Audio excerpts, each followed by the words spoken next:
Aujourd'hui, la visibilité se trouve dans les réseaux sociaux plus que n'importe quel média classique.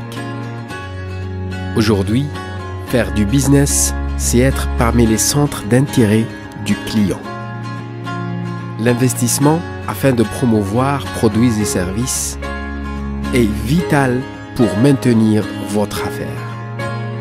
Notre page Facebook contient plusieurs milliers d'adhérents qui nous regardent en streaming. Donnez plus de visibilité pour votre entreprise.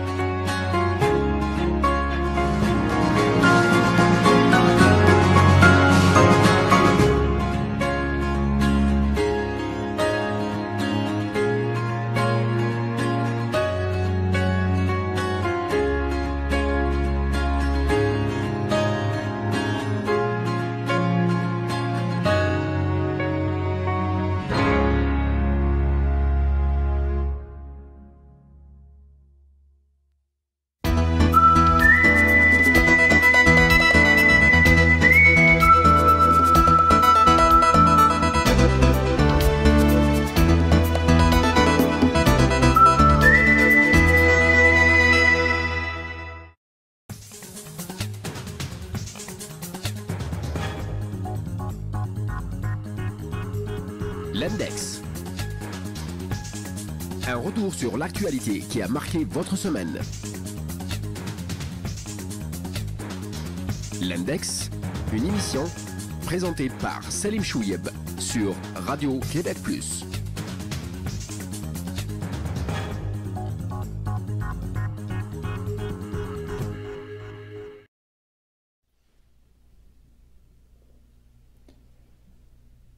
Mesdames et messieurs, bonsoir et bienvenue à l'Index sur Radio Québec Plus. Ce soir, nous allons nous attarder un peu sur la crise au Venezuela et elle va nous servir surtout comme un point de départ pour parler de cette ingérence internationale dans les affaires internes de plusieurs pays et qui par la suite, le résultat premier de cette ingérence, c'est bien évidemment de créer de l'instabilité et augmenter les flux migratoires et transformer ces pays-là qui étaient jadis stables en fournisseurs de réfugiés. Donc, ce que nous avons vécu cette semaine, c'est pratiquement un coup d'État qui a été fomenté par les puissances étrangères, notamment les États-Unis et leurs alliés, y compris le Canada, bien évidemment ici en Amérique, où on demandait à un président élu démocratiquement de laisser son pouvoir à un opposant que ces puissances-là avaient choisi pour devenir, si vous voulez, le président légitime. Légitime juste parce que ces pays étrangers-là ont décidé que c'est cette personne-là qui est donc le président légitime du Venezuela. Et je vous rappelle que la crise au Venezuela, elle n'a pas commencé aujourd'hui, elle n'a pas commencé avec Maduro, elle remonte au temps où Chavez était à la tête du pays. Et je vous rappelle aussi que le Venezuela, c'est un pays qui a un potentiel énorme dans le domaine des hydrocarbures, et donc ça excite énormément les intérêts des grandes compagnies pétrolières, et notamment des États-Unis, qui ont besoin de ce pays, qui leur fournit du pétrole, qui n'est pas très loin des États-Unis, qui ne vient pas, parce que vous savez, quand on dépend totalement du pétrole qui vient du Moyen-Orient, eh bien, on accuse un peu le coup à chaque fois qu'il y a des soubresauts politiques dans cette région-là. Et donc, on a un peu les mains liées quand le temps arrive de faire certaines pressions, etc. Donc, le fait de prendre le contrôle du Venezuela, ça va nous ouvrir la porte, ça va nous donner comme la clé du trésor, ça va nous donner accès à des richesses incroyables. Et surtout quand on sait qu'au Venezuela, les hydrocarbures ont été un peu nationalisés, comme on l'a vu dans plusieurs pays socialistes dans le passé, et donc c'est une société nationale qui s'occupe de l'exploitation et de la commercialisation de ces richesses-là. Le président Maduro a été élu au mois de mai dernier, il a été assermenté au mois de janvier, donc c'est des élections très récentes, et ce sont des élections qui expriment aussi, qu'on le veuille ou non, une certaine volonté populaire. Oui, au Venezuela, il y a de la révolte populaire, il y a du mécontentement. Pourquoi il y a du mécontentement? Pourquoi il y a de la révolte? Pourquoi les gens manifestent leur colère contre le gouvernement et aussi le gouvernement qui répond parfois par la répression? Parce que justement, le Venezuela a été victime d'un embargo total imposé par les États-Unis. Donc, on pousse le pays vers la crise et donc, comme vous le savez, on revient à l'ancienne déclaration d'un grand maître de la romain, du pain et des jeux. C'est ça ce qu'on doit d'abord fournir à un peuple si on veut garder un minimum de calme, un minimum de stabilité, un minimum d'harmonie sociale. Quand ces choses-là commencent à manquer, eh bien, c'est la colère, c'est la révolte, et c'est ça ce qu'on a fait. On a poussé un peu le pays vers cette faillite, c'est-à-dire que le pays n'est plus capable de fournir et de répondre aux premiers besoins de sa population. Et on a assisté au départ de milliers, de centaines de milliers de gens, de citoyens, qui ont préféré quitter parce que le pays n'était plus capable de leur fournir ni les soins médicaux comme il se doit, ni même les nourrir comme il se doit. Et donc, ce sont des gens qui sont partis, ce sont des réfugiés économiques, mais à la base, ce sont aussi des réfugiés politiques parce que la situation économique est le résultat d'une décision politique qui plus a été prise à l'extérieur du Venezuela. Donc c'est un peu l'intervention et l'ingérence internationale. Et là on nous dit, on va soutenir le chef de l'opposition, qui est un jeune député. On dit, cette personne-là, elle promet qu'elle va ramener des élections, qu'elle va organiser des élections très bientôt, qu'elle va ramener de l'ordre et la stabilité rapidement. Ce genre de promesses, ça ne se réalise presque jamais. Là où il y a ingérence étrangère, là où il y a intervention étrangère, c'est le chaos qui s'installe. On n'a jamais vu une démocratie naître comme ça après une intervention étrangère. Sauf dans un cas bien précis, et c'est dans les Balkans, quand on a vu, par exemple, dans le cas de la Bosnie et en Albanie, etc. Donc, où il y a eu une intervention militaire qui a poussé les gens par la suite. Et il y a eu calme un peu, si vous voulez, parce que c'était une guerre de nature carrément ethnique, puisqu'on a séparé des ethnies qui vivaient dans des territoires un peu partagés. Eh bien, on a partagé les territoires sur ces ethnies-là pour qu'il n'y ait plus de chicane, si on veut schématiser un peu la chose. On retourne en arrière. 1979. L'Union soviétique, alors, décide d'envahir l'Afghanistan pour soutenir une faction communiste qui venait pratiquement de perdre le pouvoir. Et on dit, nous, on veut imposer à ces gens-là, en Afghanistan, la laïcité, le communisme, etc. On ne laissera pas les États-Unis venir jouer un peu dans notre cour arrière. Depuis 1979 jusqu'à aujourd'hui, il n'y a que le chaos, la violence et les guerres qui sont au menu quotidien des Afghans. Rien, strictement rien, n'a avancé, bien au contraire. Il y a eu des centaines de milliers de morts dans cette guerre-là, d'handicapés, d'orphelins, de veuves, you name it, si vous me permettez l'expression anglaise, et ça a été une catastrophe totale. L'Union soviétique ont décidé de partir, ce sont les Américains qui sont arrivés par la suite, et la même chose, même résultat, c'est toujours le chaos qui est là-bas. Je vous rappelle qu'on a essayé de faire la même chose avec l'Irak, pour ramener la démocratie, pour ramener un peu la diversité, l'ouverture sur le monde, etc. On a détruit un pays, et par la suite, eh bien, nous sommes, l'Irak aujourd'hui, livré à la violence sectaire. C'est un pays qui est pratiquement au bord de la crise, où il n'y a strictement rien qui avance, il y a toujours de la violence, rien n'est réglé depuis plus d'une dizaine d'années. Nous avons la même chose en Syrie, en Libye, là où vous allez. En Syrie, la révolution a commencé comme une revendication légitime des citoyens qui voulaient avoir plus de liberté, etc.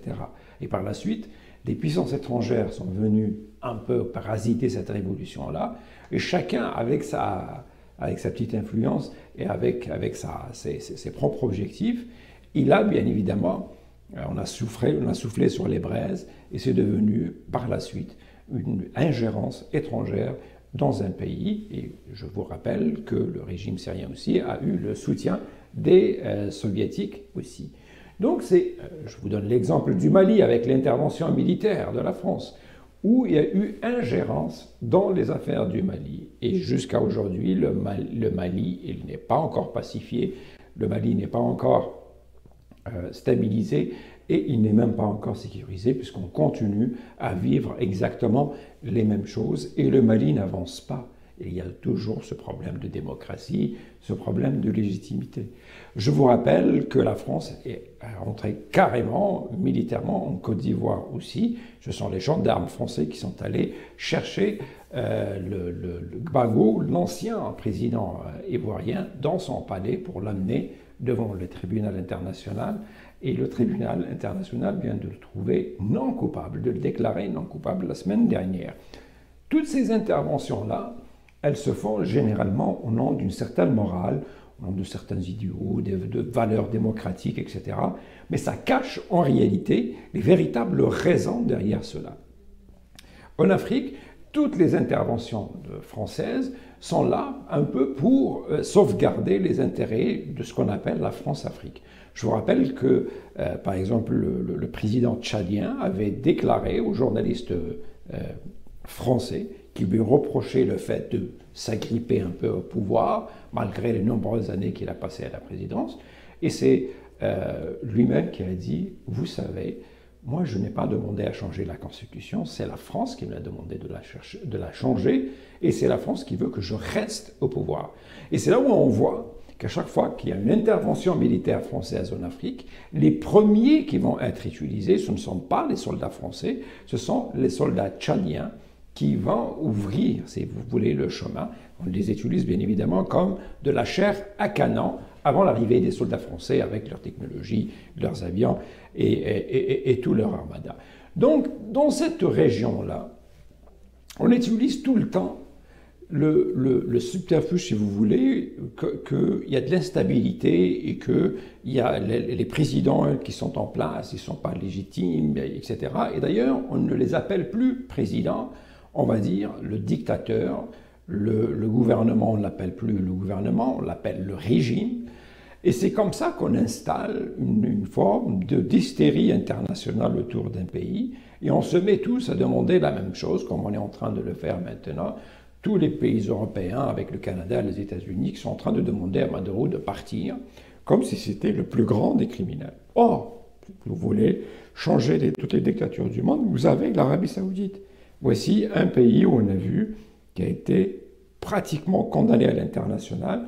Tout le monde sait que le prince héritier est derrière le meurtre de Jamal Khashoggi. Il n'y a personne qui demande à cette personne-là de partir.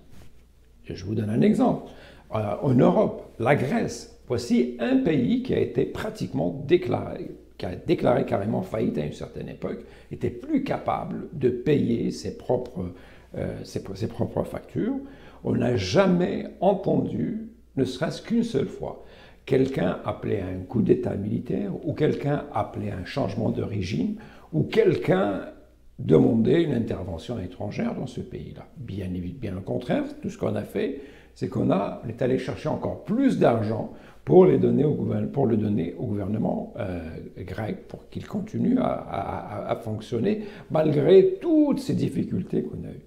Et je vous rappelle que le pays voisin, la Turquie, qui a des performances économiques extraordinaires, dès qu'on a eu une tentative de coup d'État militaire en Turquie, qu'est-ce qu'on a vu? On a eu déjà une forme de soutien implicite des États-Unis aux putschistes. Bien évidemment, ça a mal tourné pour ces gens-là. En 2010, en Belgique, le premier gouvernement, le premier pays, peut-être dans l'histoire de l'humanité, a fonctionné pendant 541 jours, 18 mois, sans gouvernement. Crise gouvernementale sans précédent. On n'a jamais vu ça dans l'histoire et dans les annales, peut-être, de l'Europe. À aucun moment, on a appelé à intervenir à s'ingérer dans les affaires internes de ce gouvernement-là. Bien évidemment, vous allez me dire, oui, mais la Belgique, c'est un pays démocratique, etc., il y a des institutions. Eh bien, même au Mali, même en Afghanistan, même dans les pays africains, même en Syrie, en Libye, etc., si on laissait ces pays-là se développer, si on les laissait arriver eux aussi à se prendre en charge, peut-être qu'un jour, ils arriveraient à avoir eux aussi des institutions qui vont permettre à la société et au pays de fonctionner. Quand on crée toute cette instabilité, quand on devient les instruments des compagnies pétrolières et des compagnies minières, etc., quand on vient l'outil de ce capitalisme rampant qui est en train de dominer le monde entier, il ne faut pas s'étonner par la suite quand on assiste à ces flux migratoires, à ces réfugiés qui se dirigent massivement vers des pays qui représentent pour eux la stabilité, la santé économique et même la belle vie. Donc quand on va détruire ces pays-là, il ne faudrait pas s'étonner par la suite quand on retrouve à nos frontières des centaines de milliers de demandeurs d'asile. C'est parce qu'on s'est déplacé chez eux et on a détruit leur environnement, on a détruit leur infrastructure, leur pays. Et ces gens-là, ils ne peuvent pas, ce sont des êtres humains, ils ne peuvent pas rester comme des roches comme ça au milieu d'un désert. Eh bien, eux aussi, ils se mettent à chercher un endroit meilleur, une vie meilleure pour eux, pour leurs familles, pour leurs enfants, etc. C'est cette ingérence internationale qui va créer encore plus de flux migratoires. Et je vous rappelle que, par exemple, ce qu'est en train de faire Donald Trump maintenant, c'est exactement ce qui a été fait par Ronald Reagan à une certaine époque.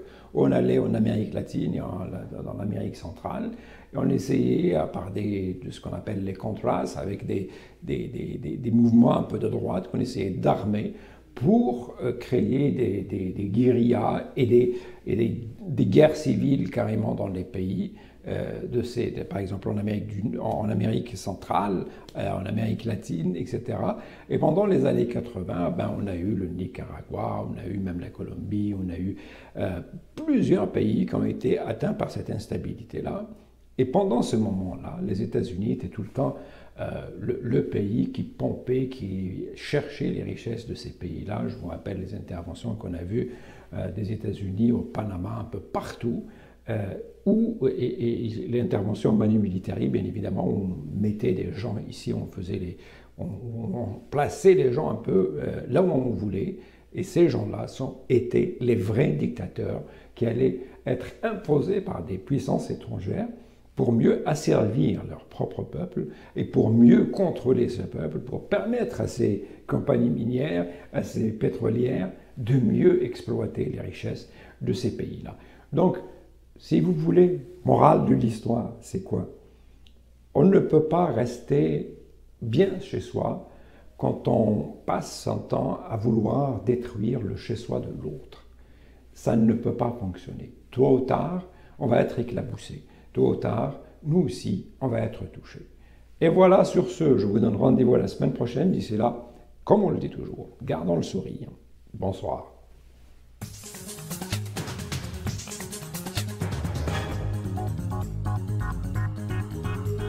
L'Index. Un retour sur l'actualité qui a marqué votre semaine. L'Index, une émission présentée par Selim Chouieb sur Radio Québec+.